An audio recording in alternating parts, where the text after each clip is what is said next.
Hello, everyone. Good evening, good morning, good present moment. Tashidele. How are you, everyone?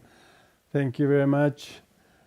We're very fortunate to have this time without any disturbances and fear of many things that our friends in the world are going through in the world. So it's very important that we dedicate our prayers and our effort tonight for the quick resolution of this terrible conflict and violence that the world is ravaged by.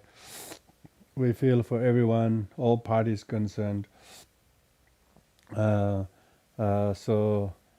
we need to take refuge in the Triple Gem.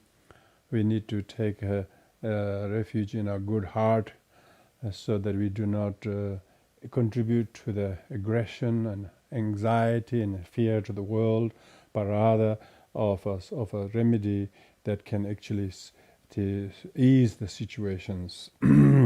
So before the teachings, we will do those prayers with a great sense of compassion to all concerned. When we are driven by greed, hatred and anger and ignorance, you can see how destructive human beings are.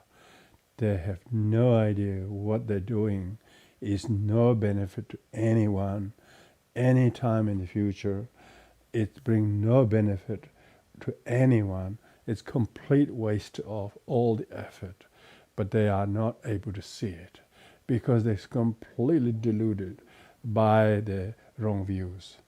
So this is why it's very important to uncover the Buddha nature in us, so we do not get lost in the thicket of those mires of wrong views. So with this thought and prayers, we do the refuge and for immeasurables before we do the teachings. Everyone, thank you. Oyenda Buddha Dhamma Asanga Aitere Pyute Laidam by virtue Ayevendala Ashare Vada Vajra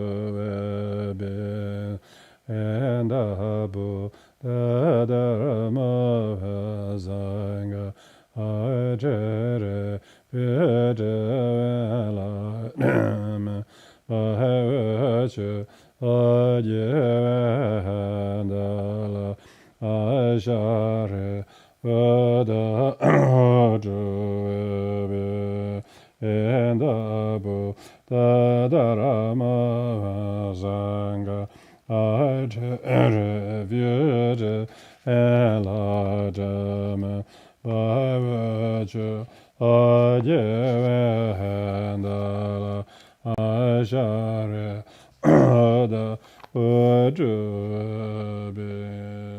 May all beings have happiness and cause of happiness. May they be free from suffering and the cause of suffering. May they know a power from happiness that knows no suffering.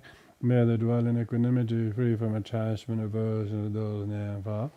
May all beings have happiness and cause of happiness.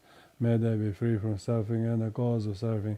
May they know a power from happiness that knows no suffering. May they dwell in equanimity, free from attachment, aversion to those near and far. May all beings have happiness and the cause of happiness. May they be free from suffering and the cause of suffering. May they never buy from the happiness that no suffering. May they dwell equanimity, free from her judgment and illusion, to those near and far. God enjoy the intelligence and bread possession of it. The Yachanda Dharma Agrelo and common vehicles.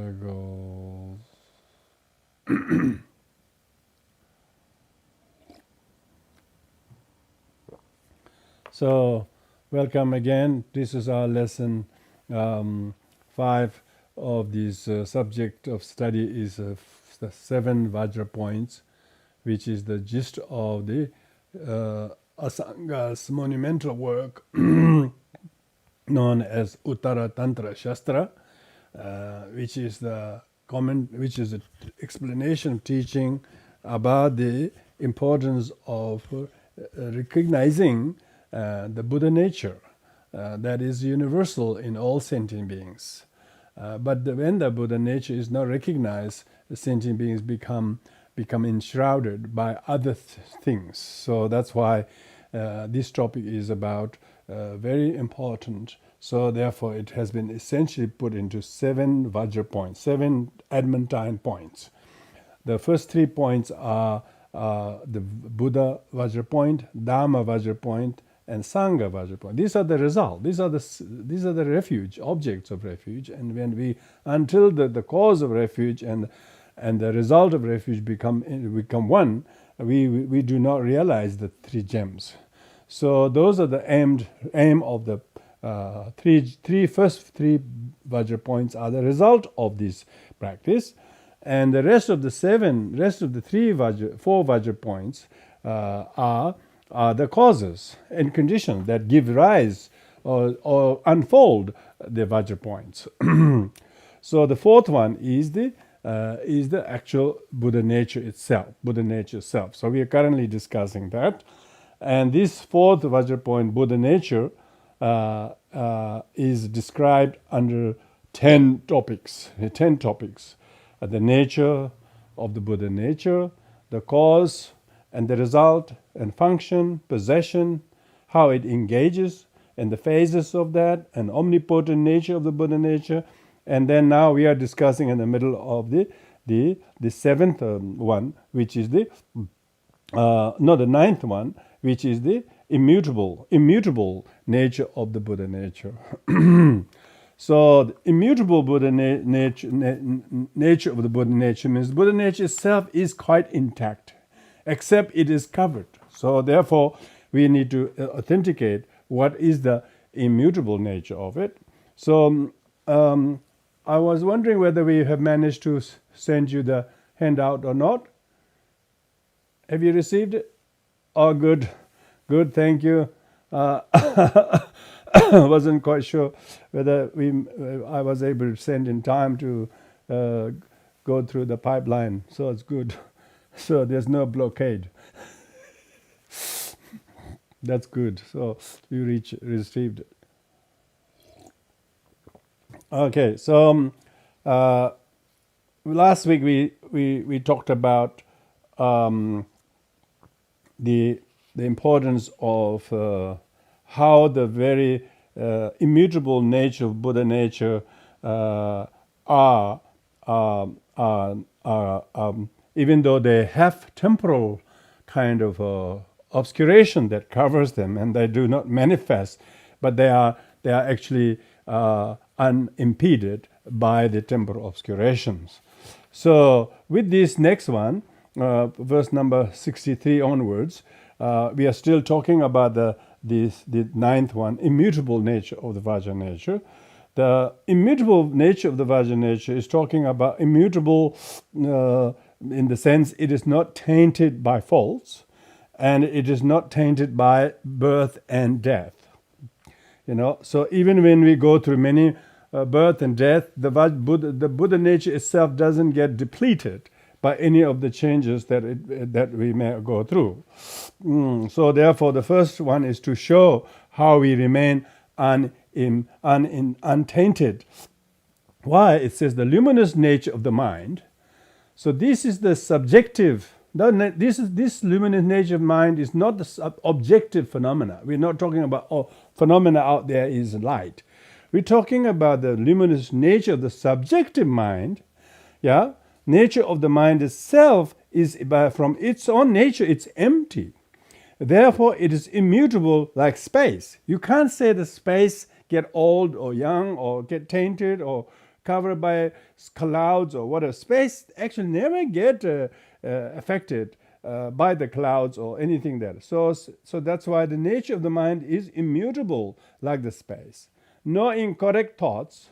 No incorrect thoughts means the kind of wrong thoughts, even aggression, even anger that we may have developed some wrong views. These are all adventitious. No incorrect thoughts which produce adventitious afflictions, such as desire, can obscure it. So the intrinsic nature of the mind itself, it cannot be tainted by the adventitious obscuration.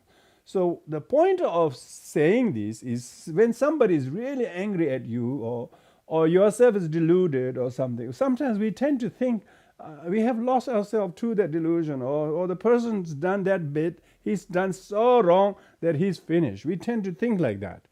So this we have to know that these kind of adventitious, meaning temporal obscurations, do not actually cause any dent to the actual nature of the Buddha nature. So we should always see this ultimate good in everything that cannot be destroyed by temporal afflictions. So that's one thing. The second is that also the Buddha nature cannot be impeded or dented by the activities caused by birth and death. And it says it is not produced by water of actions, afflictions, and so on. It is also not to be consumed by the vicious fires of death, sickness, and aging. So here, that verse number 64, it is giving you the example of the karma and action and afflictions, like the water. They're just like the water. And so our wrong views and inappropriate thoughts and all these things are like water, water and air.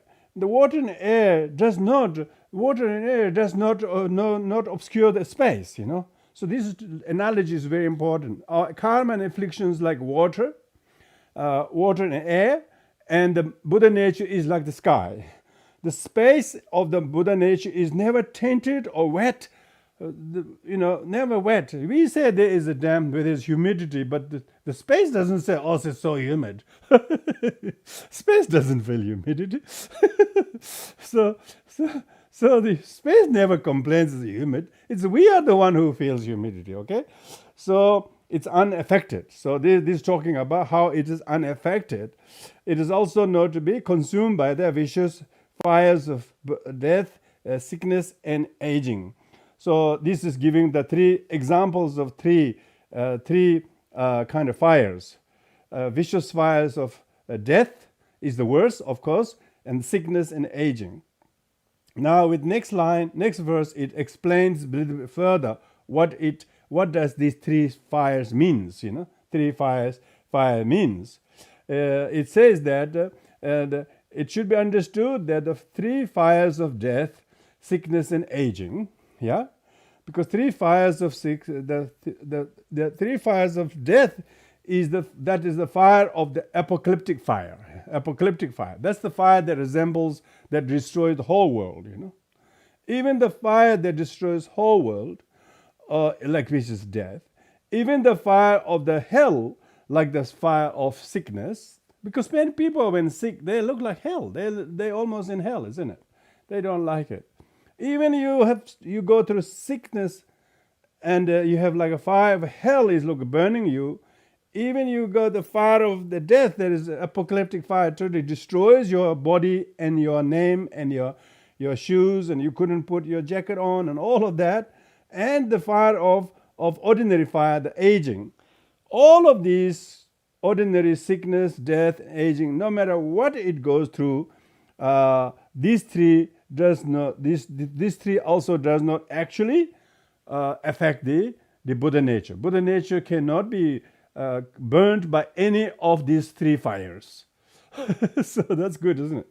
So we have something to think that the Buddha nature is not conditioned like a book or a cup or a house or jacket, which can be all burned by ordinary fire, not let alone the apocalyptic fire. But the space never get burned by any of the three fires. Likewise, our Buddha nature does not go through any dent or difficulties, no matter how many sufferings of sickness and aging, death occurs in the conventional world. So that's really talking about that how the Buddha nature is so immutable that it doesn't get tainted, it doesn't get destroyed, even by the three types of fire like death, sickness, and aging. So that's why people don't really mind in Buddhism dying, because it doesn't, it doesn't. They don't think it's a death, is anything. It's just another. We have done so many times. We come out in one piece and the other end, without any cause of harm, so to speak, ultimate level. And now we move to next verse number 66. It's talking about how the corrupted, the pure that is uncorrupted will not be pure that is become slightly corrupted, even though it appears that way. That too is not will not go through changes. So for this it says, the having realized the true nature as it is. This is talking about the enlightened ones, yeah? The enlightened ones. The enlightened ones who know the birth and aging and sickness and death, know that they're free from, although free from birth, aging, and death, they demonstrate birth and so on as the cause of their compassion for sentient beings. So this is showing that why do the Buddhas, the enlightened ones, they themselves are actually free from, they don't need to be born, they don't need to go through aging and death, because they are beyond that. But in order to demonstrate and to sentient beings, they deliberately born in the world and out of their compassion for sentient beings. So this is talking about the Buddha, the enlightened ones, why they do not rest in the state of Dharmakadatu, but deliberately manifest in a human form, and them as pretend as they have to go through sickness and aging and death, but their mind is completely moved by compassion to be of benefit to sentient beings. So therefore, so the enlightened beings who are pure, but actually they pretend as they have karma, they have affliction, and they do things as you and me, and then that's how they teach us how still they perform the practice of kindness and tolerance and compassion for others, unlike ordinary beings. So this is talking about how the enlightened beings who are pure, but who deliberately show impure, who deliberately show that they are deluded, or they have karma, or they have desire, or they are competitive, or something like that. But they actually are not tainted by any of those showings, because their purpose is to come to the world to show to other beings, to give them some company how to grow and become strong. So that's the brief explanation of how enlightened ones do. Now the detailed explanation of that is the noble ones have completely. So this has three parts. Before reading that, the commentary says that they themselves are totally free of suffering of birth and sickness, birth and death. First one. But for the sake of the other sentient beings, they deliberately show as they have impure karma and defilements. Second one. Third one is how that activity benefits sentient beings.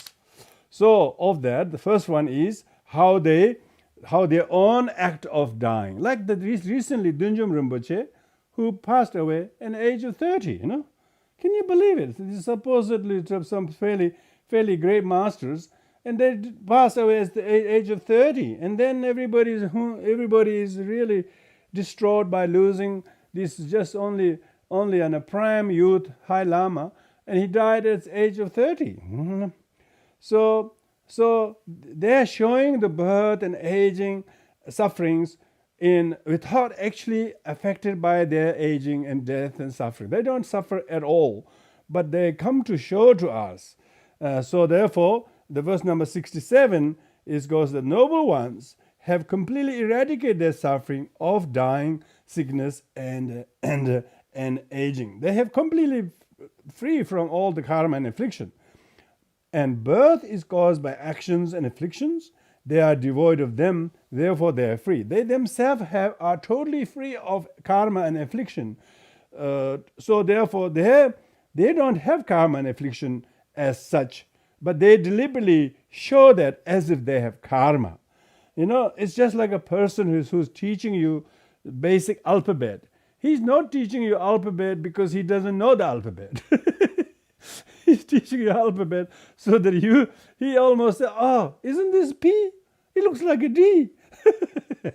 he's just testing. So he acts as though he confused P with the D, but actually, of course, he knows what it is.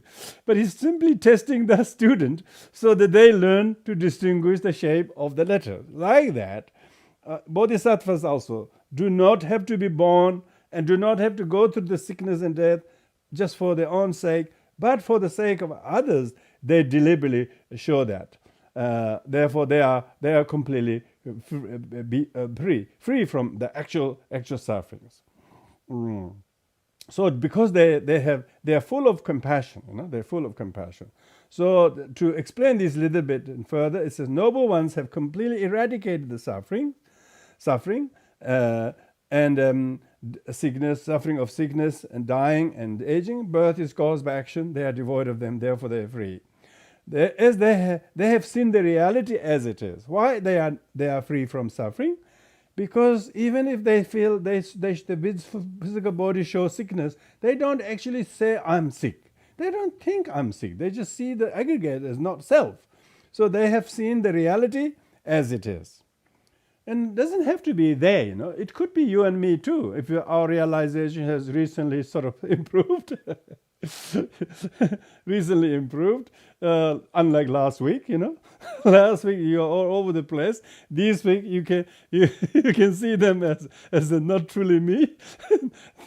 then as they have seen reality as it is, they are free from birth and so on. So they really are not whinging of they lost something or they don't miss anything. It's like a superficial way of looking at that way. Yet due to their compassion, they show birth, illness, aging, and death. So in order to give the company to others, in order to show them they too have afflictions, and they act as though they blunder things, they make mistakes, to make the ordinary sentient being not to reject each other as they are being imperfect. Even the enlightened ones show imperfections. Imperfections. The bodhisattvas always show imperfections. And if people say you're wrong, you shouldn't be like that, they say, of course I'm wrong. I'm totally deluded. They never say, no, I'm enlightened. I'm just showing you how. No. They still pretend as they're really deluded, It's very, very important, very, very important to have such humility. Then it doesn't make other people who have some karma and affliction, do not lump themselves with the karma and affliction. They also know that they are not their karma. Even karma is impermanent, do not truly exist. Yet due to their compassion, they show birth, they're aging, all the sickness, and they're missing something, they're angry at another, they're jealous of at something. They actually show them. Then the other said, look, He's supposed to be enlightened. He's supposed to be a practitioner. He's so deluded. He's just as deluded as me. And then they say, so what is he trying to do? He's trying to do it due to their compassion, so that they can be with the people in the same boat. Because otherwise, people who deluded might think that they are the only one who is deluded, unlike the enlightened ones. The enlightened ones go and stay in the same boat with others. Instead of creating boundary between the undeluded and deluded, just staying with the deluded one and give them encouragement while showing us they are deluded, but actually they're teaching way how to get out of that. So that is the impure manifestation of them. Actually does not affect their morale and their bodhicitta. Unlike ordinary sentient beings, when they meet some deluded sentient beings, they're allergic to sentient beings. They can't deal with sentient beings. People say they're intolerant to glucose, so gluten. People intolerant to lactose. Also, they're intolerant to sentient beings. So bodhisattvas showing them how to be tolerant with a deluded sentient being and acting themselves as another deluded one. So that's why the bodhisattvas disguise themselves out of their compassion. They show that. So that's the really. So that's why next point is, why is the enlightened ones like that? Because enlightened ones' conduct is wondrous. Their conduct is wondrous, and that's why it says in the verse number 69, saying that it is indeed a great wonder. Great wonder means it is amazing. It's amazing. Can you use to say it's amazing? Amazing. You don't say amazing for nothing. It's amazing, yeah. It's amazing, yeah. It's amazing. The victor sun means the enlightened ones, the bodhisattvas, yeah. The bodhisattvas. Bodhisattvas are necessarily those who have reached first bhumi and above, yeah. So we are trainee bodhisattvas. The realized bodhisattvas are at least start from the first bhumi onwards. So here we're talking about victor sun refers to bodhisattva who are reached first bhumi onwards, and they, having realized the immutable reality, because they realize that dharmakaya, they've realized their Buddha nature, see the birth and so on of ignorant sentient beings. They can see how sentient beings are. They don't want to get sick, but they keep working to be born again. They were trying so hard to be born, and they celebrate the birthday like unfailingly every year without realizing the birth is cause of death. So they're celebrating the suffering, cause of suffering, and they don't accept the result. So therefore, the bodhisattvas, having realized this, they out of their realization, they can see how sentient beings are completely maddened by their ignorance, and they are completely blinded by the ignorance, and instead of pointing sentient being, you're ignorant, they actually act as though they too are like that. And then slowly playing with the kids, you teach them. You teach the sentient beings how to get out of their ignorance. So isn't this amazing? Amazing. His Holiness Dalai Lama. He's a bodhisattva, He's undisputed bodhisattva. He's sitting with all these people from different discipline, sharing this huge stage for 2-3 days on one of the big institution, and he pretend as though he's wanted to learn science, He says, really? Wow, that's so interesting. Can you go on? He's sitting there. People don't realize his humble presence is slowly affecting them in a way that nobody thought they will. They have no interest in Buddhism or religion, but for some reason, by being sharing that platform with His Holiness, He's completely changed them. His presence, mere presence, just being there, has completely changed the people. Why? Then he's always act as though he's got a hay fever, or he act as though he's got a headache, and then he says, I have to take aspirin when I get sick. It's amazing. Yet lots of people come and say, oh, they want a healing from him. He says, I don't have any healing power. But he heals their mind. He teaches them how to be kind. He teaches them how to be humble. He teaches them how to be sincere and treat others as equals. That is amazing. That is amazing how the bodhisattvas are doing that. So the bodhisattvas are deliberately coming to the level where everybody needs them. So because their own Buddha nature is immutable, they realize that. So therefore they can see all the going ons and all those dramas of sentient beings they cannot handle and they don't understand. They are actually spending time with them so that they too can starting to have a glimpse of the immutable Buddha Dharma, Buddha nature that they all are possessor of. Okay, so that's amazing, isn't it? Amazing. In Tibetan it says Metu Chungo. Metu Chungo means it's a great wonder that was. Great Indiologist, Australian, I think, professor. He wrote a book on India. His India Wonder That Was. He wrote the title of the book is The Wonder That Was. The India is Wonder That Was. Very famous book actually in Asian studies, because he couldn't believe when he studied Indian language, Sanskrit, and he write everything from arts to medicine and everything, every Indian philosophy, and his title of the book was The Wonder That Was. Likewise, wait until you see the Buddha bodhisattvas who wondrously go where sentient beings need them and act as though they are just one among them.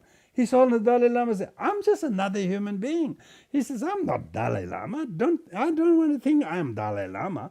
He says, I'm just one of you. It makes everybody feel so loved and so humbled by that, because that's how he influences the people. This is what we're talking about. And as a result of this, such bodhisattva become the friend of everyone.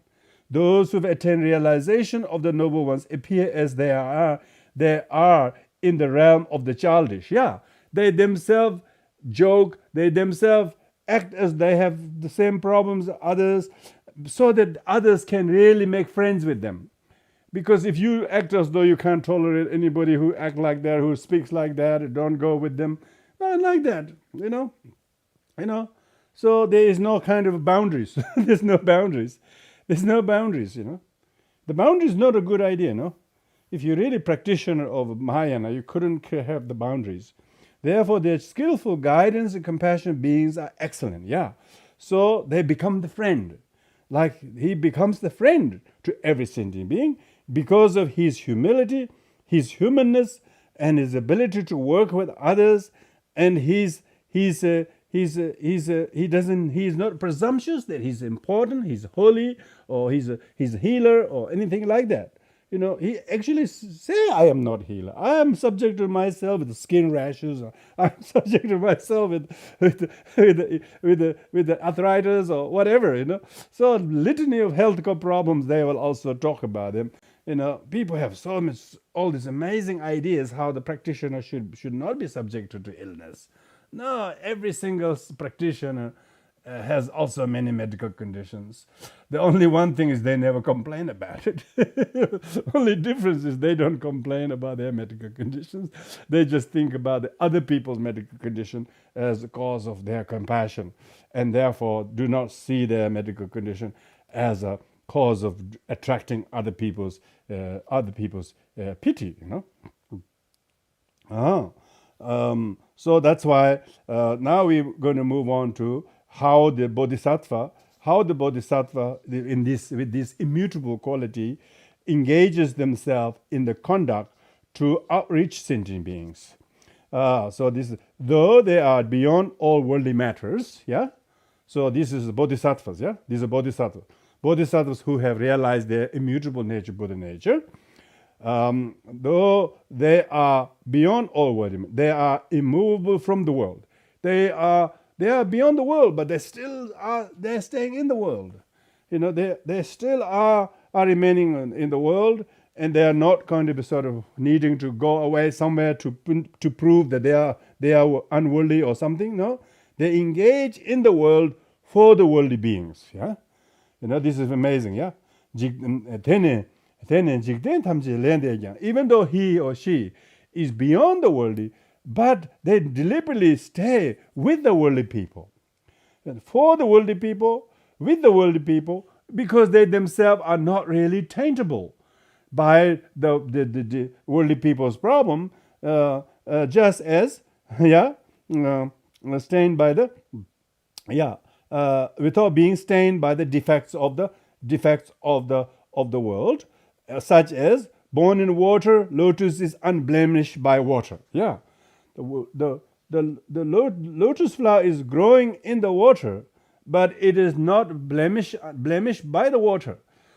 Bodhisattvas who have Buddha nature are rubbing shoulder with the angry people, aggressive people, people who have lots of behavior problem, lot of emotional problem. All sentient beings have, so they're never shocked and they're never disappointed. Oh, I'm so disappointed with you. It looks like you haven't got Buddha nature activated yet. Bodhisattvas whose Buddha nature is activated, they never disappointed. Sentient beings are like that. They never say to the mud, "Oh, you're so muddy, I don't want to grow in you." Mud does not destroy the flower. Water does not destroy the flower. It's not tainted. This is why Thich Nhat Hanh uses all the mud and the flower. He always talk about the mud and the flower. So without the mud, there is no flower. You couldn't prove that you are Buddha or enlightened one unless someone who has the problems like the mud. If someone is aggressive to you, that's the best place and time you can show compassion and patience. How could you show and implement your patience in front of another who's just as patient as you are? So you have to be not disappointed with the deluded sentient beings if you are bodhisattva. Why? Because you are not stained. You are not stainable by the defects and demerits and frailty of sentient beings. So lotus is unblemished by water. Similarly, even though they are born in the world, these are bodhisattvas, yeah? Like we could be bodhisattvas, if we have this kind of mental capacity, if we just lift up our spirit and game, they are unstained by the worldly concerns. Somebody is aggressive to you, you don't disappoint with his aggression. Why? Because the more aggressive they are, the more you can show your immutable nature. If you are immutable, If you're made of aluminium, you will break quickly, If you're made very well, immutable material, I don't know what, heat resistant or double glazing or whatever. So we are talking about how concretely you are produced. You're immutably produced with Buddha nature. So you are not complaining how cold the weather is, how hard it is, because you are not stainable by the worldly concerns or worldly faults, because you are overcoming. You are able to overcome those problems. So we're talking about water and mud. This is talking about someone who has problem, someone whose problem is affecting you. It's good for you to show how much a flower you are. The flower does not get blemished by the mud in which it grows, nor by the water. So like that, we as a immutable bodhisattva whose Buddha nature is nurturing, and we will not be blemished by the suffering of others, wrong view of other people, their aggression to you, their impatience, their lack of discipline, they are so lazy. Even they're lazy, still you give them a chance. Even you're lazy, but you slowly encourage them to do few things, Sometimes you might say, oh, you could have done a bit more than that, But sometimes you say, never mind, take a break. It's never finishable anyway, so don't push too hard. So they are not some kind of a rigid thing, They are very flexible. And because of that, the water doesn't taint the mud, so taint the flower, nor does the mud taint the flower. So like immutable. So when you have sentient beings who have lots of problems, don't seek sentient beings who have no problems, and you will be disappointed. There won't be anyone. You will be disappointed. You should have stayed in nirvana. They don't have any mud up there. I don't know what they do up there. It must be pretty boring. And if there's no mud, there's probably no water either. I don't think they don't grow anything. They don't grow nothing there up there. Growth and resistance are very important part of this existence of Buddha nature. Not only that, cultivated Buddha nature. And then it moves to in order to accomplish their task, like a blazing fire, their mind's brilliant intelligence is always immersed in peaceful meditative equanimity. So this is the conduct. This is the conduct of the practitioners. Conduct of the practitioners are such that because they are not blemishable and like a strong fire, they are very brilliant with intelligence. So that the mind is so radiant in terms of what to do, and therefore they are always maintaining in the conduct of remaining in the meditative equanimity. And so therefore the flower is like a meditative equanimity. Flower in lots of mud, lots of water, but it is unmoved, unshaken by any of the things. But in the mud, within the mud, the flower looks very beautiful. Flower among flower is not so beautiful. So flower in the mud is very beautiful. So that's why the bodhisattvas, we as a bodhisattva, should anonymously stay in meditative state with the sentient beings, and then try to remain very brilliant in terms of how to work with the sentient beings. So with this way, now how to remain irreversibly in the state of immutable state of mind. That means that you are not reversible. Irreversible state is the 8th and 9th bhumi higher. Higher than 8th bhumi is irreversible state. So this verse number 74 onwards is referring to those who are dwelling, bodhisattvas who have unleashed their Buddha nature and cultivated Buddha nature. Now they're irreversible stage. And so therefore it says here, due to their former aspiration, this is talking about the bodhisattvas who have made many prayers in the previous many eons before, and they have practiced former aspiration in order to be free from conception, meaning wrong conception, thinking, grasping that self is real and what people does is them. You don't do that. We have the wrong conception. What the person did, we think he's the what he did. He didn't do it all by himself. There are many other forces and conditions that has made him to be not independent. He's totally domino affected by other factors. But he doesn't have time to explain to you. You think it's all he's doing. But when you are bodhisattva, you know that. You know that, and therefore you will not be shaken by the wrong conception, thinking it's him. He's not what he did. He is completely conceived by us as he is. So in order to free from the conception, they exert no effort. To ripen sentient beings. So they don't have to actually put any effort to ripen sentient beings. What's the point of dipping oil in the oil bucket of oil for a dry tinder. Dry tinder will burn by itself. You don't need to dip in the oil to burn it. So they don't need to make any effort. So therefore, just like the meditative equanimity, effortlessly, no effort to ripen. They don't have to make any effort to ripen sentient beings. Buddha doesn't have to argue hours to convince Angulimala to become a practitioner. He just had a few simple conversations, few conversations, and after that he's changed him like that. He doesn't have to blackmail him. He doesn't have to prove him wrong. He doesn't have to say, I'm right, you're wrong. He doesn't have to do that.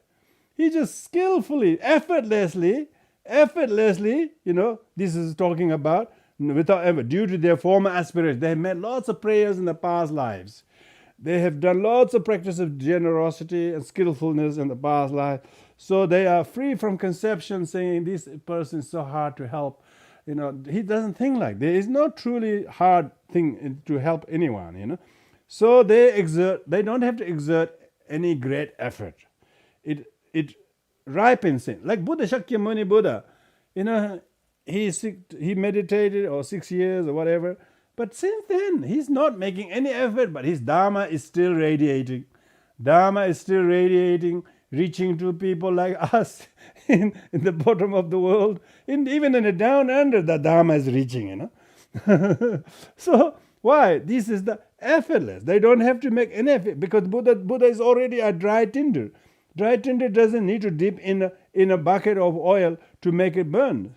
So it is automatically, effortlessly, it is able to enter into the meditative state to ripen sentient beings' mind, to ripen the mind stream of sentient beings. And we should really feel that, Don't you think that? When you have refuge, you don't know how to express your gratitude.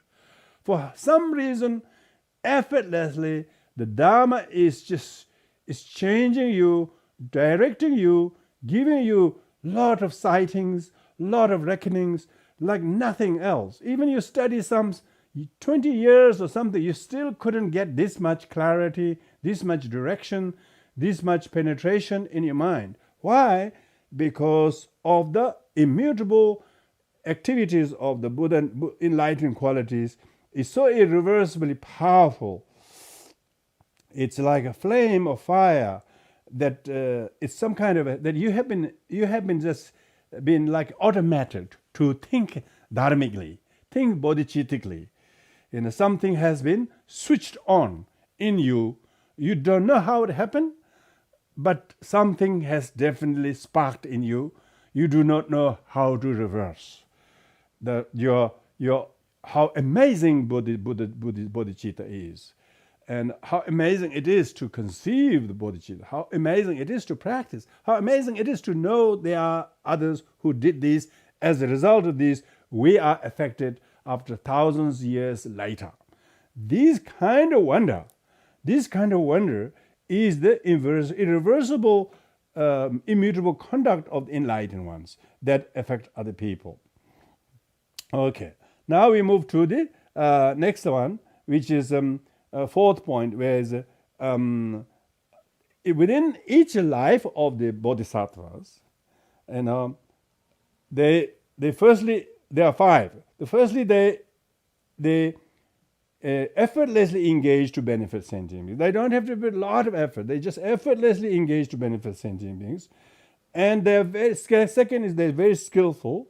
Thirdly, they have numerous ways to help sentient beings, not just one or two or three, four, or five. They have uncountable way of helping sentient beings.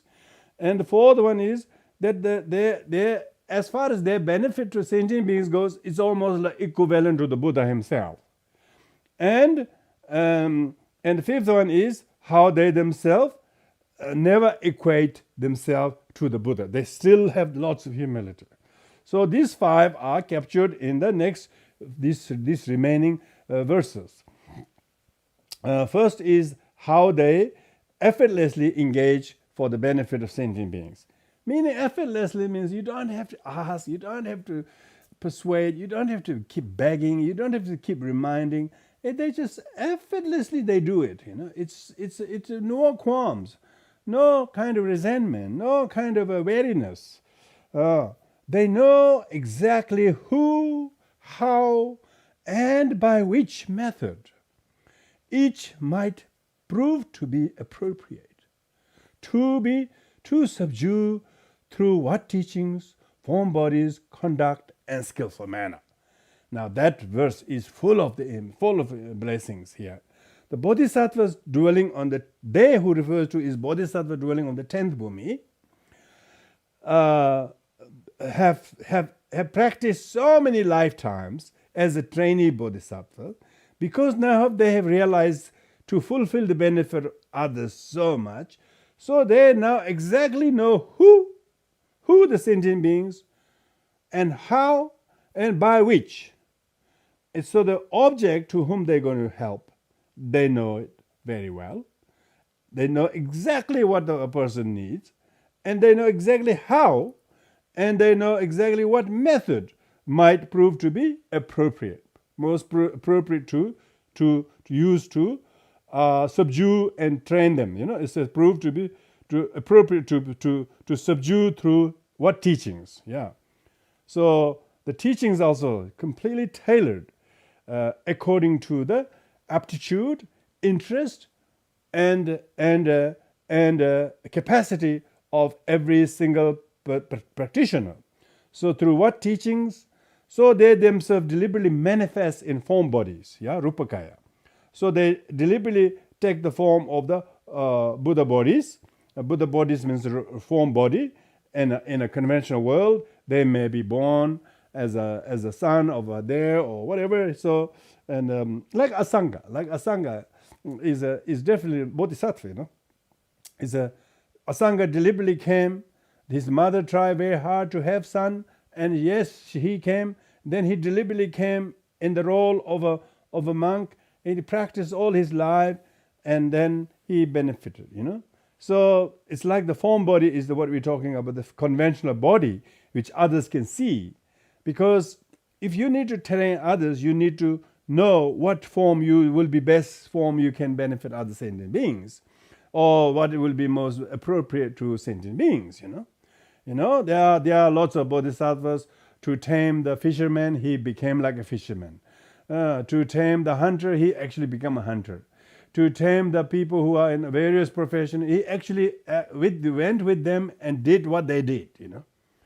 He didn't say, "Oh, you're a fisherman, I don't walk with you." You don't. This is not caste system like that. There was this caste system in India. And Buddha said, "No, I admit everyone." He says, "I admit everyone." So later on, he had to change the rules a little bit because a lot of cranky mothers and fathers make noise. Why he quickly admitted their boys into a monastery, and they say, "Why did you admit my son as a monk without our permission or something?" Then Buddha slowly gave in. Maybe they should get parental consent or something. Now these days, people will be really happy they don't need seek parental consent because Buddha said they would love to meet the Buddha and get the permission, but get the admission into the path without seeking parental permission. I mean, in the West, people after 18, you don't need any parental permission. And Buddha was like that, But in those days, it was not that time, Oh, some of the people, including his own wife, Yashodhara complained, "Why you take my son to become a monk? When I told him to go and get the inheritance, you ordained him." So she was disappointed that instead of making her to win all the royal inheritance, he became shaven. So there was a but of course Buddha was deliberately doing that because the real inheritance is spiritual realization, not material wealth. So he actually fulfilled her wishes. Temporarily it looked like she was disappointed, but ultimately she was very delighted because she herself in the long run became a nun and became a disciple. Yeah, why? Because he He acted as he was the husband. He acted as his father. To the people who he need to tame as a father, he became a father. And then he quickly turned as a renunciate to both to his son as well as his wife as his father. I mean, a lot of us do not get enlightened because our dad will never dare to do that. Firstly, he doesn't have the bodhicitta, renunciation himself. No, he has this realization. He would be the real good father, He wanted to be the real good father. He wanted to be the role model father. His whole life is dead dedicated to be a dead father. That's all he can do. He can never have the agility to change his life to tame the others for whatever sake it is. Buddha was a king. He was an archer. He was a swimmer. He was all kinds of. He did so many things. He said, been there, done that. He's done everything. He never hesitated doing anything, and therefore he challenged he taught who his wife, who his father, who his son, who the Angulimala, who King Ajatasattu, and Anathapindaka. You just list the names. Everyone found something what Buddha did to them just appropriate to help them to drop their worldly matters and turn to the Dharma, because he was so skillfully able to tailor his activities. Even to the elephant, that was completely intoxicated elephant, with a very destructive weapons tied on his trunk, was let loose in the street. Buddha was able to do exactly what was appropriate to tame the mad elephant by showing his gentle, kind gesture like this. Then elephant just completely become detoxified and fell on the ground in his salutation. So he has amazing skillful method, skillful method.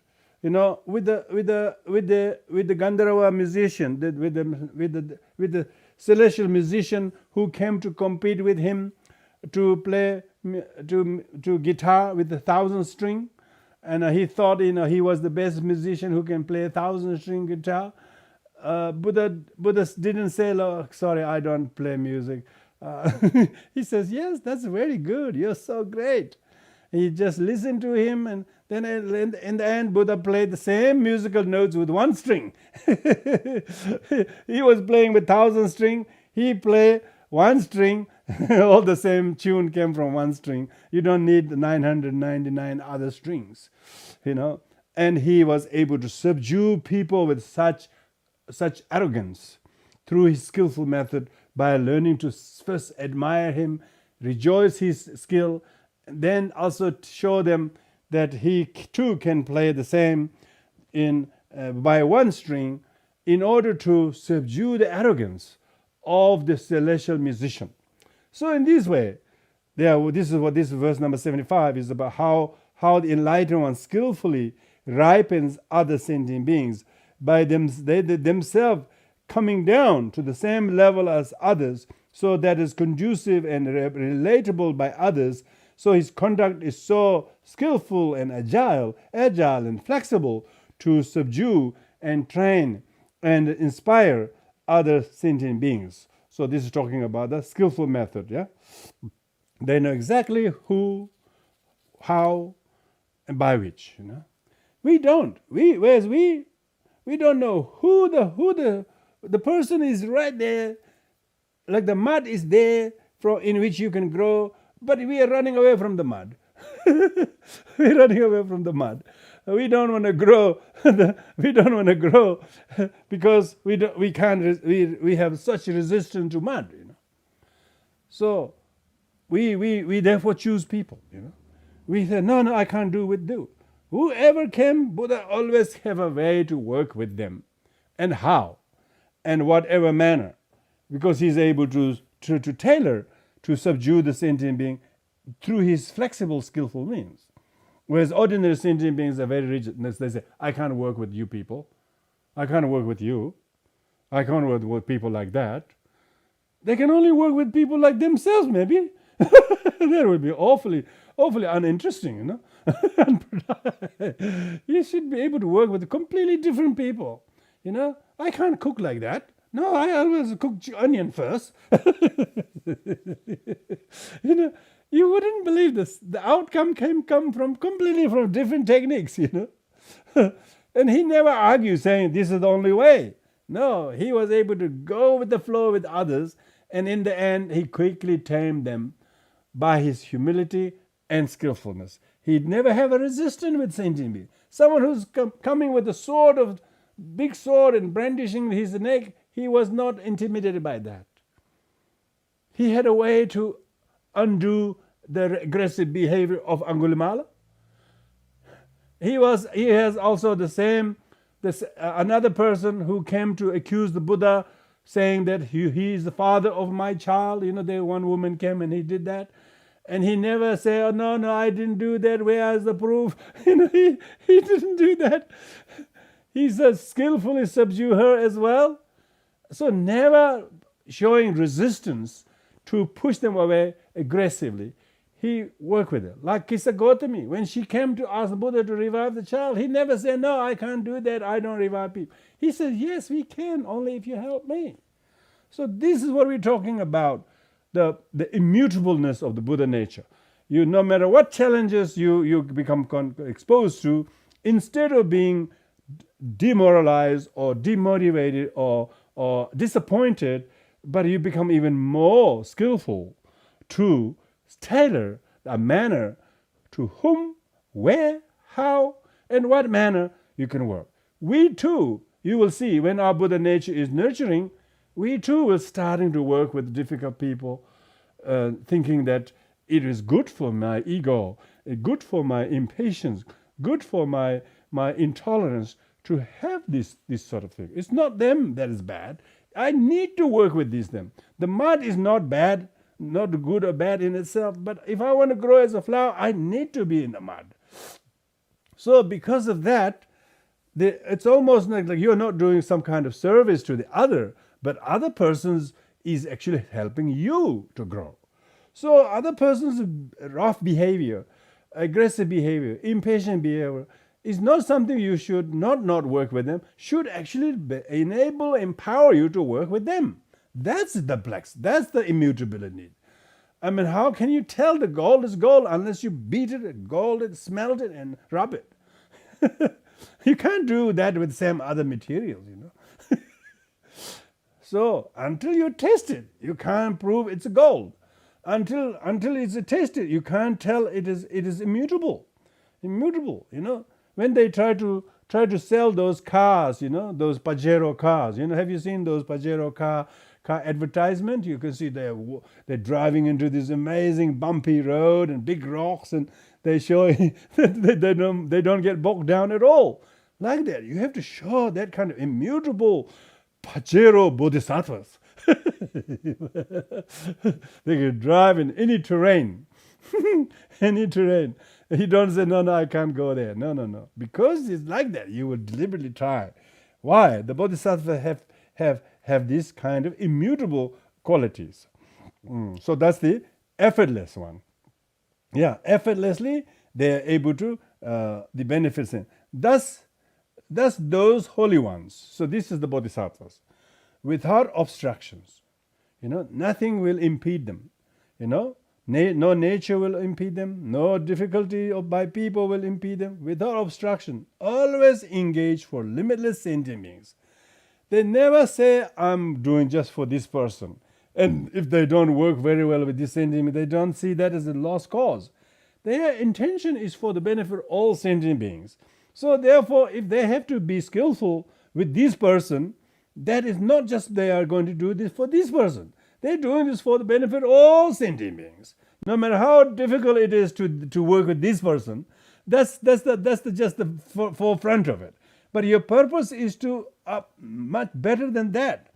So engage for benefits, limitless sentient beings whose number equal the space. Yeah.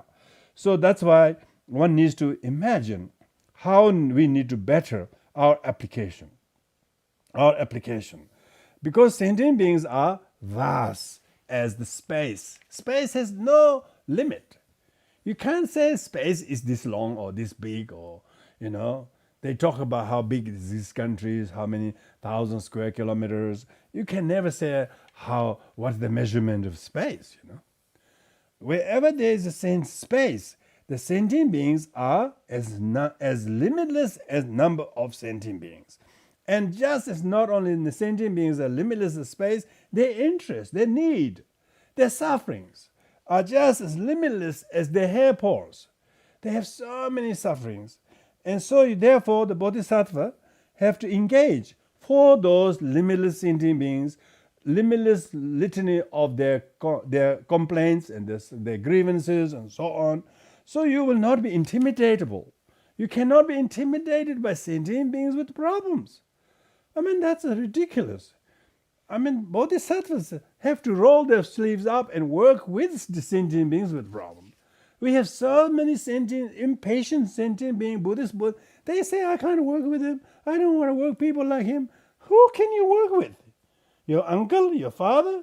And you can't work with father, you got an uncle. You go, hey, who can work? You can't even work with yourself. That's the problem. So the bodhisattvas have to be willing to work with all sentient beings, because their purpose is to benefit sentient beings whose number is immutable. And time is also, time is also at all the time.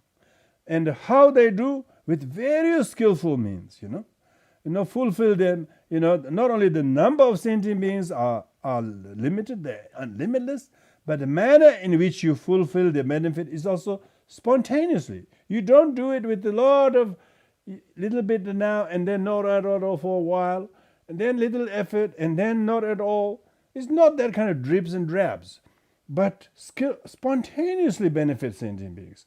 And unobstructively, nothing prevents them from being beneficial, because so there's quite a few adverb of manner in here.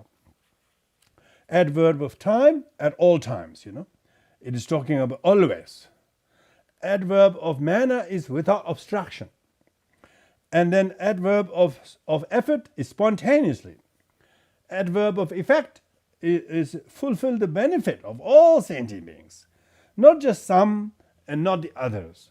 No, I can't work with these people. I will work with you people. He's so easy to work with. Not like that. The more difficult the sentient beings are to work with, that much more a bodhisattva will grow and unfold even more.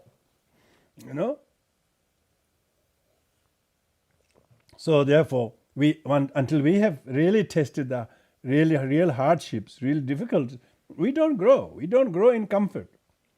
Growing in comfort is almost impossible. So that's why it is important. The bodhisattva's way in the post-meditative phase equals those of the Tathagatas to bring about the perfect liberation of sentient beings. So this is talking about how the bodhisattvas even post-meditationally, not just in the actual meditative state, but there is no time the bodhisattvas are 9 to 5 bodhisattvas, 9 to 5 bodhisattvas. 9 to 5 bodhisattvas, and that also just 5 days. That's ridiculous. Bodhisattvas not 9 to 5, for 3 uncountable eons, uninterruptedly. Even they sleep, they do it for the benefit of others.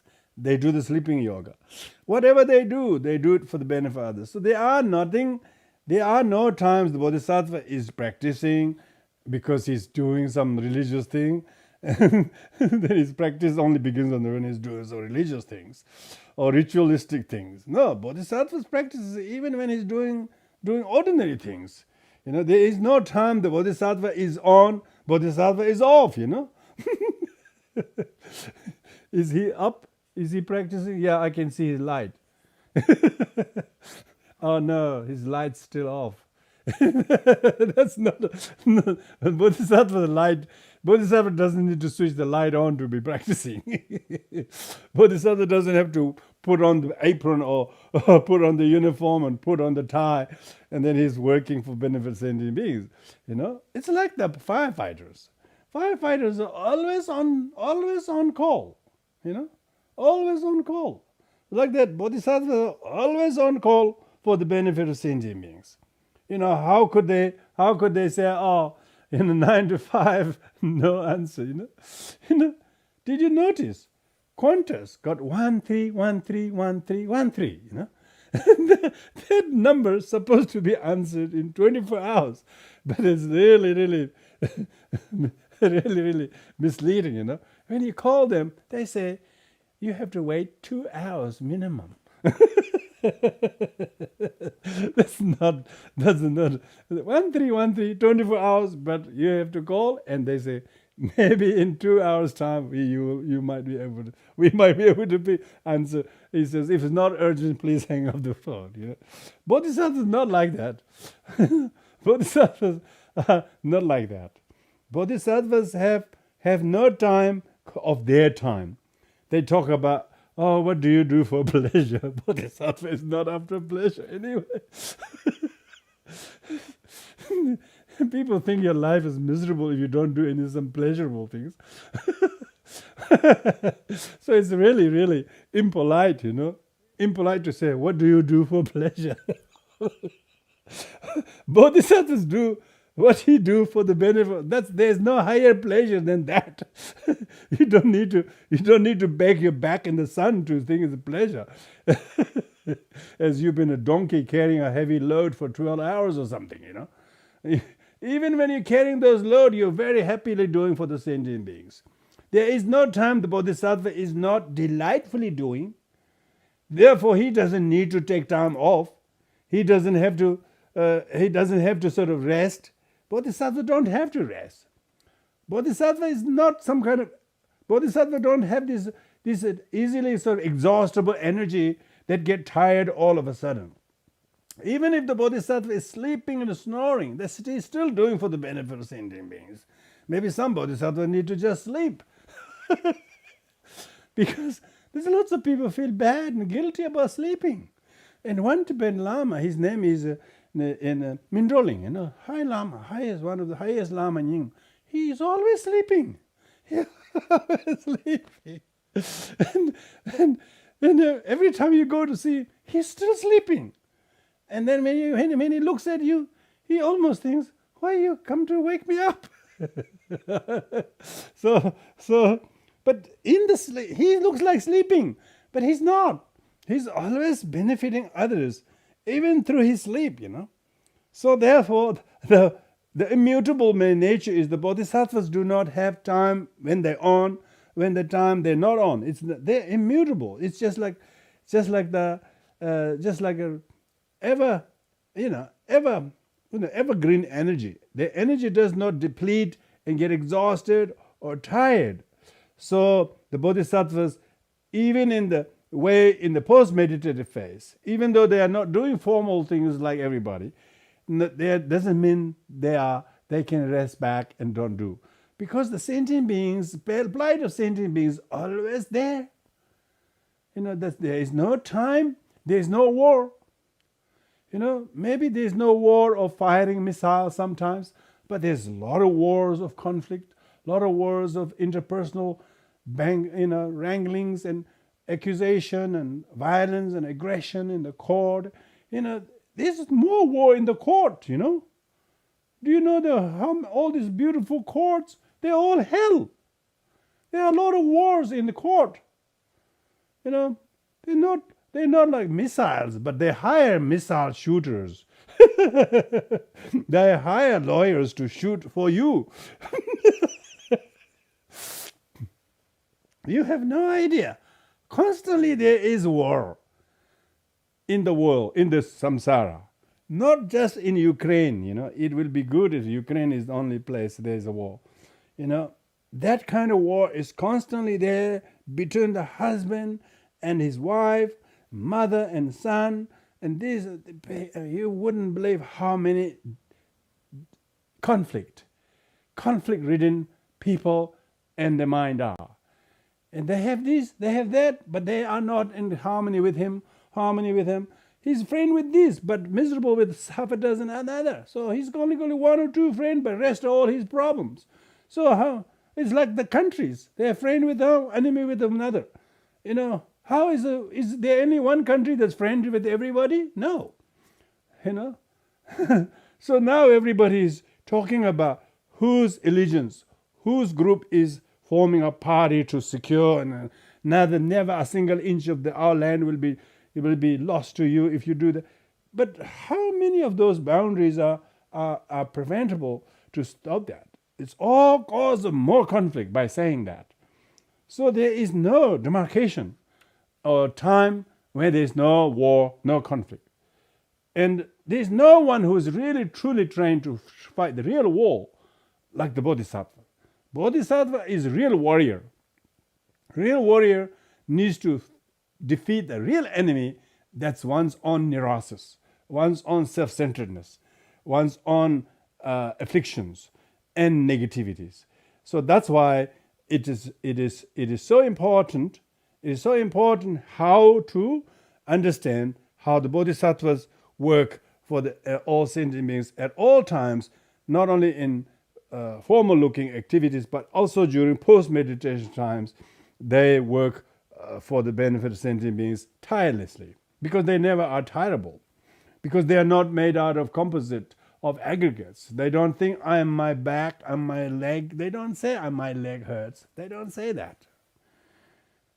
They don't think of themselves as aggregates. They see themselves as a servant to benefit sentient beings, even if their temporal aggregates have some problems. Although this is true, the difference between bodhisattvas and Buddhas are like the earth and an atom, or an ox's hoof prints and the ocean. This is a interesting example. Of he's saying that for the sake of others, bodhisattvas engage to benefit others equally, and but they never feel I'm doing this for him, but I'm not giving myself enough rest. They don't think like there is never a difference between others and themselves. They never have selfishness and self-concern. Because of that, there's no sense of I'm doing this for him and I'm getting tired and when I'm going to get a break. They don't have this concept. Why? Because the earth, the big disk of the earth, has the difference between the big disk of the earth and an atom. The difference between an atom and the whole mass of the earth. Or you can see the ocean, the difference between the ocean, the water of the ocean, and the water in the hoof print of the ox. Hoof print of the ox maybe is a small cup, maybe like this. If the mud is very thick, deep, and the ox has got a big, and the hoof print will be this deep. Maybe the water will be only this much in a container. Okay, so that's why it is saying that the difference between the bodhisattvas likened to the atom and hoof print, and Buddhas are likened to the earth and the ocean.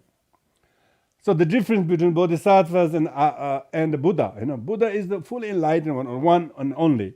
Bodhisattvas there are quite a lot. There are quite a lot of bodhisattvas. So the difference is the bodhisattvas and Buddha.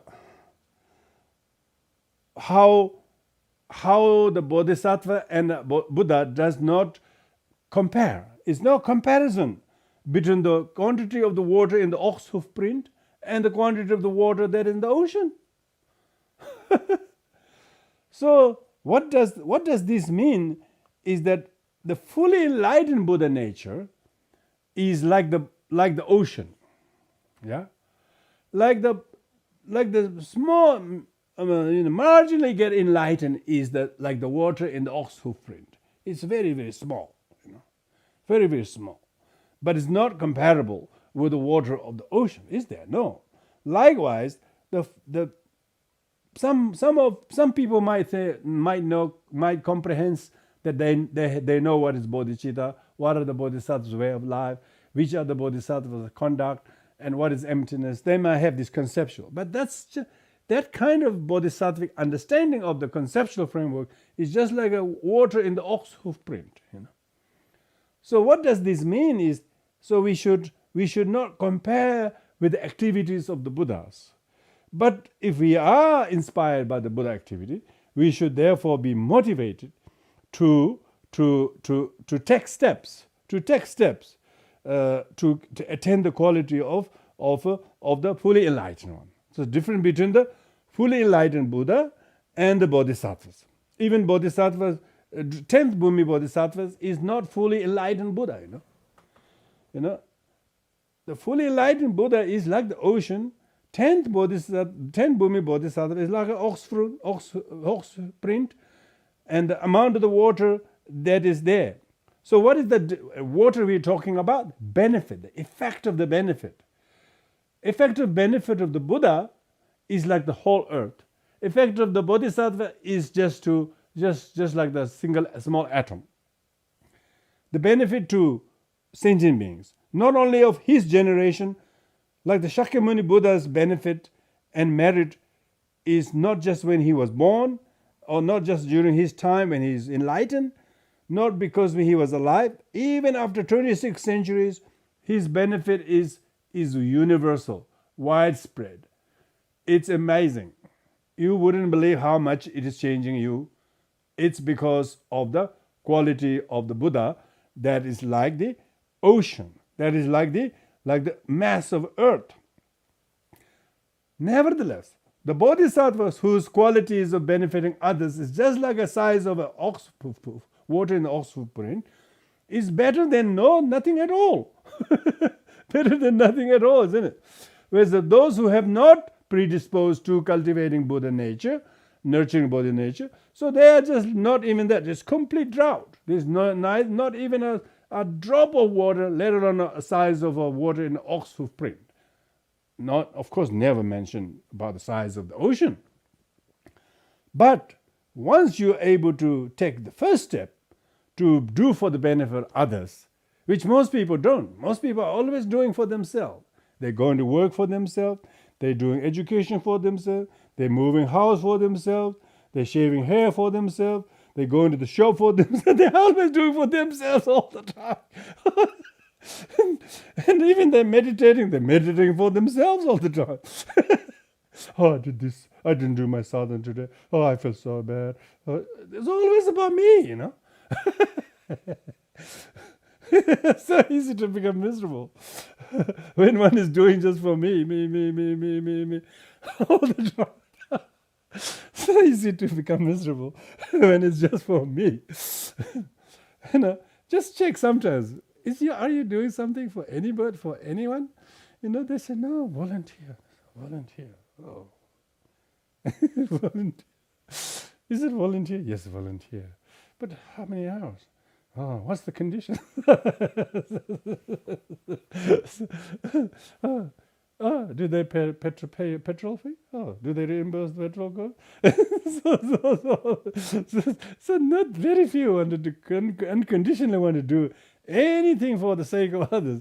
Most of the times, that's why even the Bodhisattvas who's already taken a lot of gallant steps are just like the water in the ox print compared to the water of the ocean.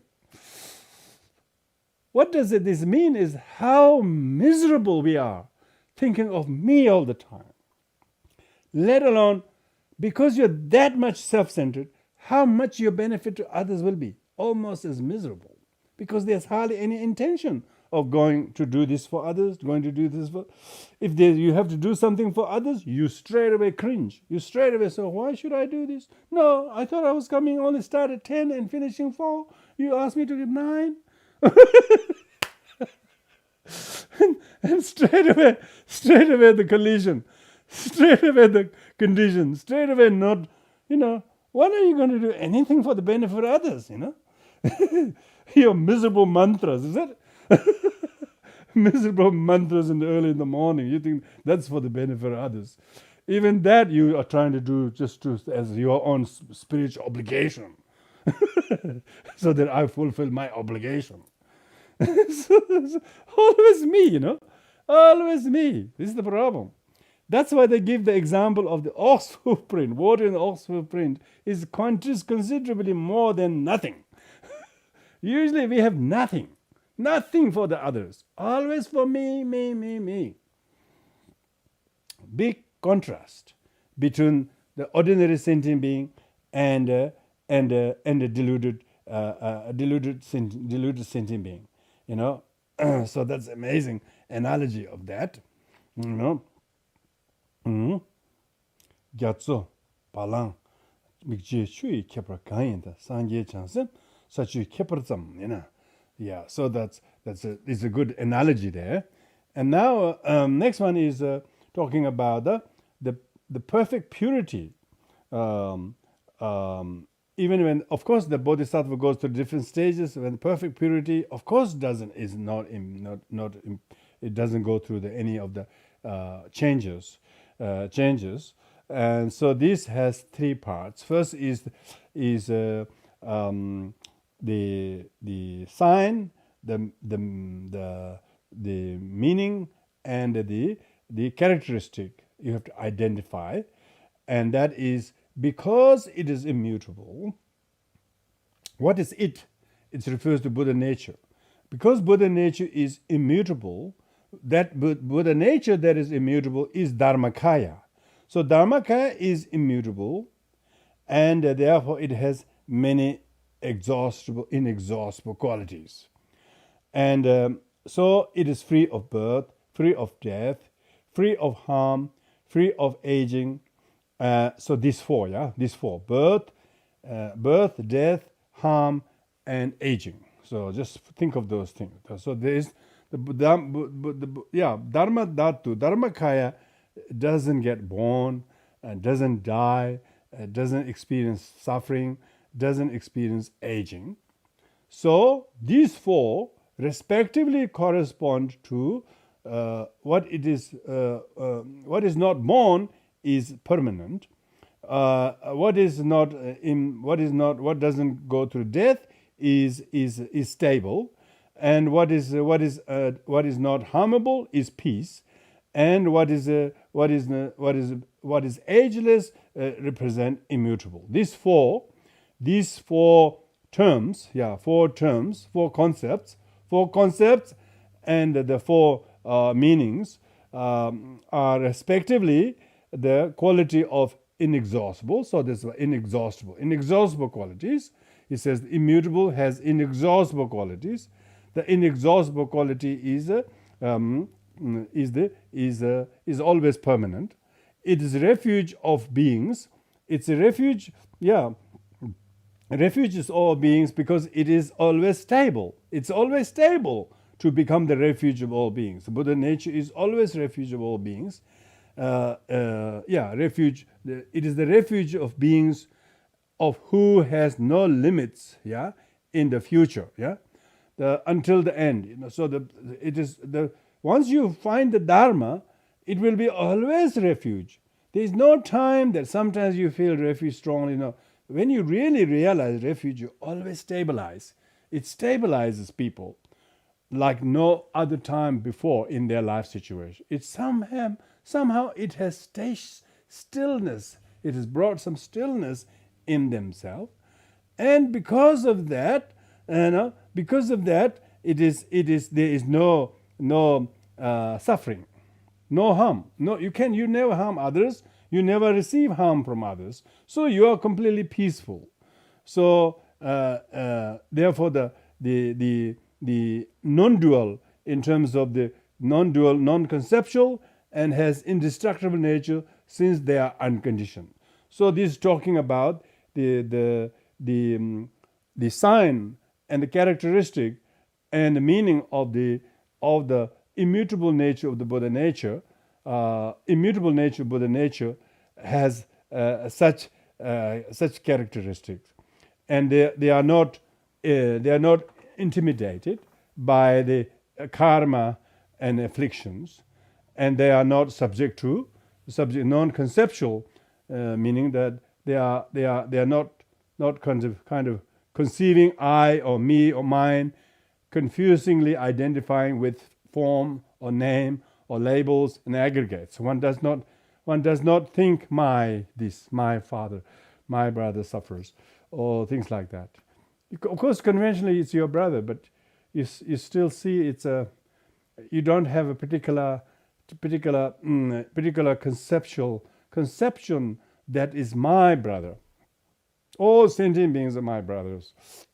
So you don't necessarily become subjected to suffer because one sentient being suffers, you don't have to suffer more, because your attachment is not there because of not conceptualizing he and I am his brother. That kind of discrimination, this kind of ordinary discrimination, conceptual discrimination, causes the division. And then I and the other, self and other, my, or desiring this, not desiring that, this kind of a dualistic. So the one who has this sense of realizing the Buddha nature is always abide in this non-duality, state of non-grasping to the notion of self, that is name, that is self, that is body, that is aggregate, that is doing or achieving. You don't identify that as mine or me who did it. Of course, in a conventionally you might act in front of people, but deep down you don't have any sort of conceptual dualistic grasping in the immutable nature of your Buddha nature. When your mind is really in a good pristine awareness, you can see the futility of conceptual grasping to me and the other, I and other. Because this suffering between the countries or wars between the lands are all because of conceptual. Who is not who. They can't even tell who is who.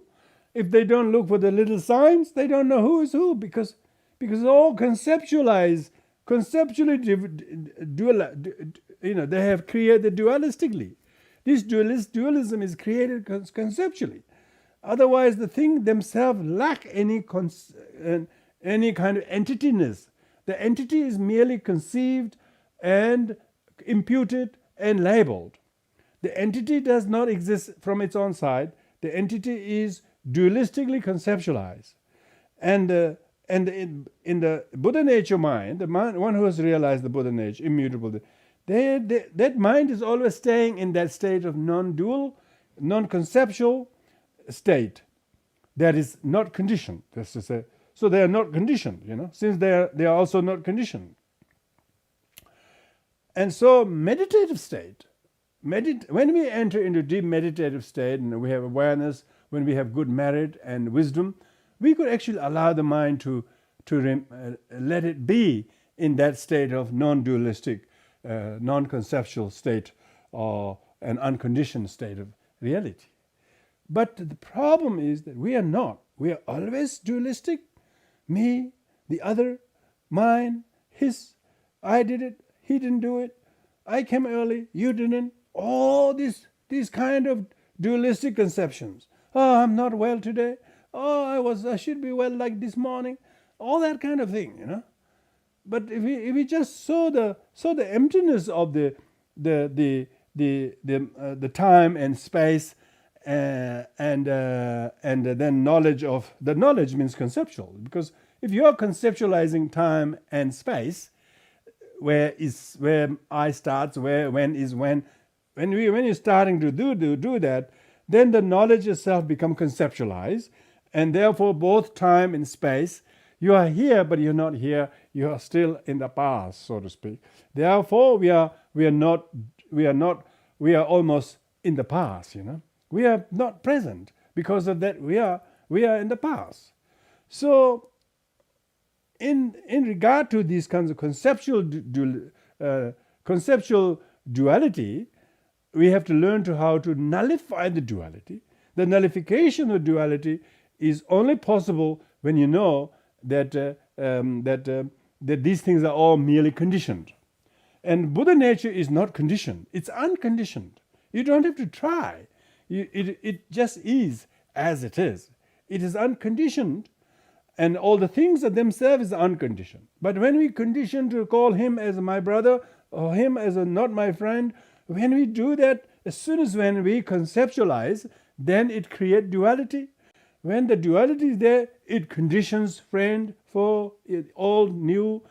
All these things becomes then conditioned by, conditioned meaning if this is called high, then next one is necessarily conditioned to be low, because not because it is low by from its own side, because it's conditioned by something else that is called tall.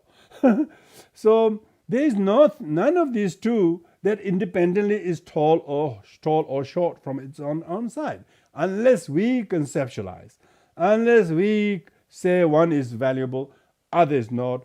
This is light, this is heavy. You can't tell what is light, how light is light, unless you meet a heavy one. So the lightness of an object is not conditioned by itself, but it's conditioned by something that is not light as that. So therefore lightness does not exist without the duality of the existence of heavy one. But then the heavy one does not exist independently, heavy one, unless if it finds something else heavier than that. If something else is heavier than that, the heavy one is no longer heavy, it's become light. So you have true light. Why? Because it's conditioned by what in comparison to which something is light or something is or heavy. So you can see when you realize the immutable nature of Buddha nature, there is this non-dualistic and non-conceptual and indestructible nature, and therefore unconditioned. These four key words, 4 key terms, 4 key terminologies is what is talking about. That is not born, that is free of death, that is free of harm, that is free of aging. When we're talking about the immutable has these qualities. So when we're talking about the immutable nature of the Buddha nature, we are able to some kind of sense the mind that is allowed to be as it is, and we have this naked awareness of being able to survey that without calling it's me or it or mine, without conceptualizing. It is non-conceptual because it doesn't have to be conceptualized. It has to be non-conceptual, unconditioned state. Only thing when you say it's unconditioned is because it's a comparison to what is conditioned. So when you think it should be unconditioned, it becomes conditioned. Because you are conceptualizing, it should be conditioned, it should be unconditioned. So it's a little bit difficult on a relative conventional level how not to do that, because we're so used to employing the mind to discern what is what is not. So this is a state where you don't have to even think. It's almost like a thought-free state of meditation. Thought-free state of meditation. Sometimes the pure awareness of clarity of your meditation is thought-free. There is no need for me to be meditating, to meditate for something. When you're in that kind of thought-free state of immaculate wonderment, and that is the immutable nature of the Buddha nature, which therefore can be recognized and could be slowly nurtured. The more we are able to sight this kind of awareness, this subjective awareness, because this is subjective awareness, the more we do that much you transcend the conceptualizing and the needing to because you don't conceptualize, there is no duality. Conceptualizing usually is conceiving something to be conceived by here. So subject-object duality. So the duality is always caused by conceptualization. So the non-conceptual, indescribable, and kind of inexpressible state of mind is luminously there. This is why we started the evening by saying the luminous nature of the mind is immutable like the sky, like the mind itself just suspend. Of course, you don't want to use the word suspend, because look, then you have to do suspending.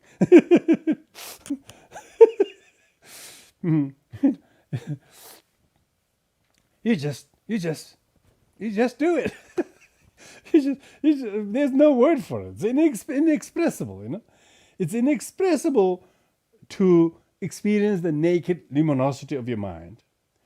And it is not there. It is not 10 miles away. It is not 5 miles that way. It is infinitely there. You can't say, here is no space. Space is over there. Oh, where are you going? I'm going to find space. People say, give me some space. Who's taking your damn space? Did he take your space in his bedding, in his rucksack? What are you talking about? Give me some space. The space here, space out there, space on the north, not far, not near. You can't say space is far, space is near, space is mine, space is yours. It's luminous. The mind is like the space, immutable. It can never be smudged by the cloud or the smoke. The space never says, "Oh, there's too much clouds, go away." It's too vast to be covered by cloud. Your mind is as vast, as infinite, and immutable, and luminous like the space. No incorrect thoughts. No anger. Even when the anger comes, you just laugh at them. You're not worried by the anger. You can't say, "Oh, this anger is going to occupy my space." Your spaces must be so miserable. Your space must be so miserable, isn't it? When your space is luminous like the space, the boundless space, do you have to really worry that the pollution will cover you? Pollution will obscure you? It cannot. So that's why the Dharma Dhatu, the luminosity of the mind, is a meditative state of realization. But that meditative state, it looks like you have to do meditation to realize that. Only thing that you have to do is to remove the adventitious obscurations. And that adventitious obscurations are it's like a small speck of dust that cannot obscure the whole space. Where are you going to put the obscuration if your space is that small? The obscuration themselves are part of this space. So obscurations are not you have to abandon them and take it to the land tip. tip to tip, where you take all the obscuration. Obscuration themselves are part of the infinite space.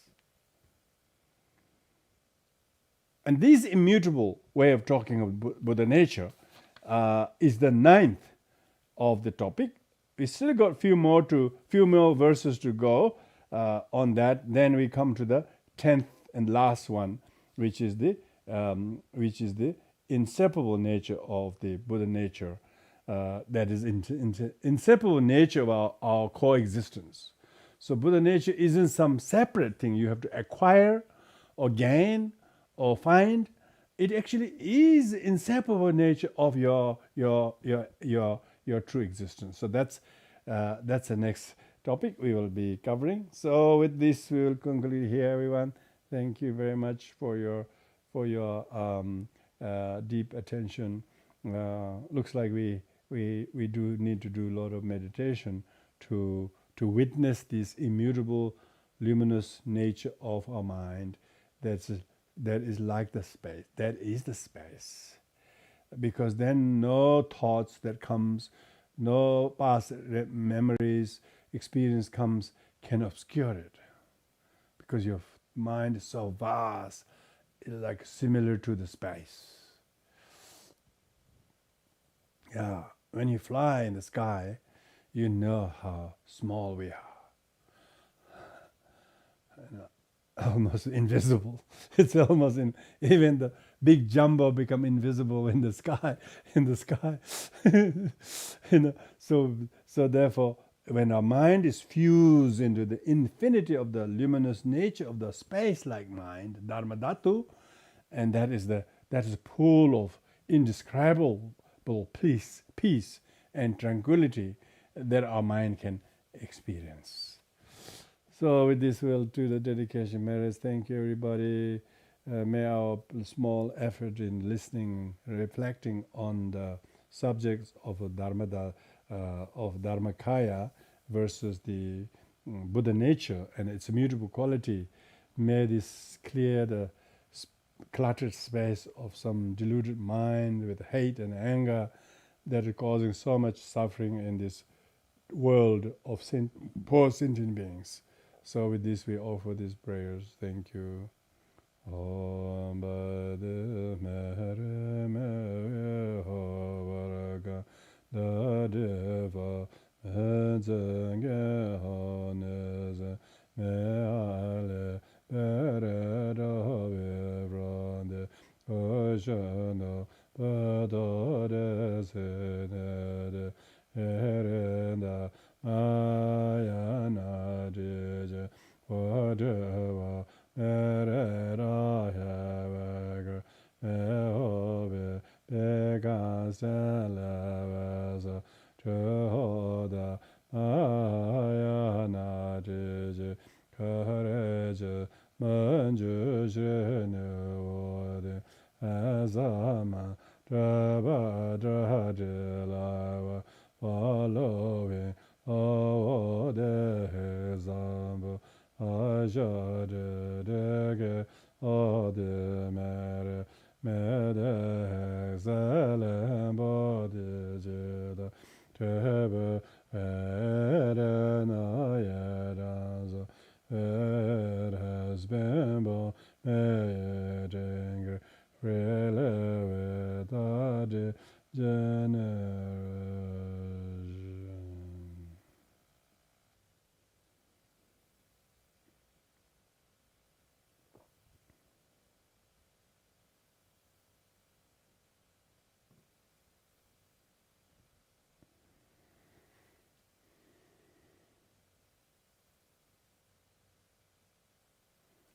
Thank you, everyone.